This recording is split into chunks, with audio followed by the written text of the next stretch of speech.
Still photo. An adult sits at a table with 6 preschool-age children in an early childcare setting. The teacher points to an easel with a diagram of the different parts of a plant, labeled in Spanish. A graphic title below the photo reads, Being Intentional and Monitoring Program Goals. The photo then becomes live video. English embedded captions appear on screen throughout the video. Cuando tú metes la semilla, ¿qué tienes que hacer después? Echarle agua. El agua. Que tome. Pero yo creo que la tienes que tapar primero con la tierra, ¿verdad? Sí, para que tome agua. Para que tome agua.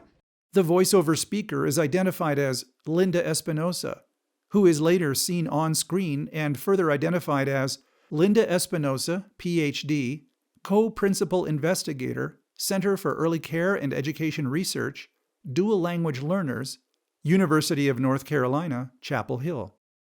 For people to really implement a programmatic, intentional approach toward language development. One of the first things that I strongly encourage administrators to do is develop a policy statement. What are your intentions? What are your goals? And then spend time with your staff really talking about why these are important goals so that everybody kind of has a common understanding and is invested in this. An adult watches and talks with a preschool-age child who is playing with a wooden maze. An adult wearing gloves applies sunscreen to a child's face who is sitting at a table next to other children having snack time. So as programs, we need to find people who speak the native language of the children, and we can do that by our hiring policies. An adult sits at a round table of 7 children having snack time. The teacher engages the child to their left in the conversation. Deliberately recruiting staff who speak the languages, as well as going out and finding people within the community who are willing to come in and volunteer and participate in the program. An administrator talks to a teacher and looks at a notebook while standing in an early education classroom. A poster on a bulletin board states in both English and Spanish, Welcome. Today we are learning about emotions, so please ask your child, how do you feel today? Followed by still photos from a handmade book called Our Book of Emotions in English on one page and in Spanish on the facing page. Administrators also need to have a way of monitoring over time. And programmatically, you help yourselves reflect upon and collect information on how much are we using languages and are we truly consistently applying these principles or these goal statements throughout all of our practices in the program.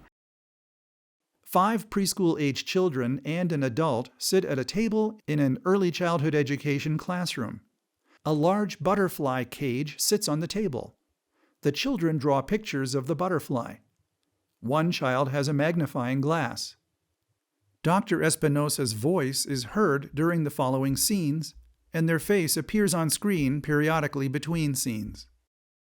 Maestra, ya se acaba de salir de la mariposa. I like to call them potentially gifted because they bring assets to the table that not every other child has in terms of these dual language advantages, and it's up to us to capitalize on that. Está tomando el flower. Están tomando el néctar de las flores, sí, miren. So if we can just see them as potentially gifted that have contributions to make to this society and to me as a teacher, that this child can teach me something. This child knows something I don't know, about their culture or their language or whatever. And if I can learn that, I'm enhanced as a person, no doubt about it. Credits. Adapted with permission from the California Preschool Program Guidelines DVD series, a product of the California Department of Education, developed by West Ed, copyright 2013. California Department of Education with West Ed.